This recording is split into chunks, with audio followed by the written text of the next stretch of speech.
সংস্কার কিংবা স্থানীয় নির্বাচন, এসব ইস্যু নিয়ে জনগণের সামনে এক ধরনের ধূম্র জাল সৃষ্টি করা হচ্ছে।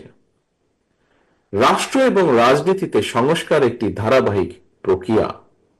বিএনপির কাছে সংস্কারের ধারণা নতুন কিছু নয়।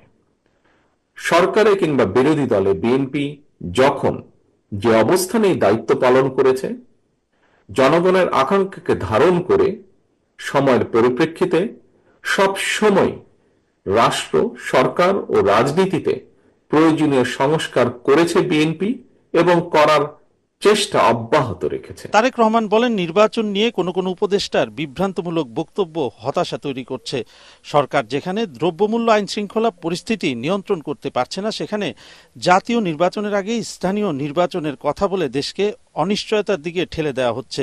সরকার যেখানে বাজার পরিস্থিতি কিংবা আইন শৃঙ্খলা পরিস্থিতি নিয়ন্ত্রণে কাঙ্ক্ষিত সাফল্য অর্জন করতে পারছে না, সেখানে জাতীয় নির্বাচনের আগে স্থানীয় নির্বাচন অনুষ্ঠানের নামে কেন দেশের পরিস্থিতি আরো ঘোলাটে করতে চাইছে, এটি জনগণের কাছে বোধগম্য নয়।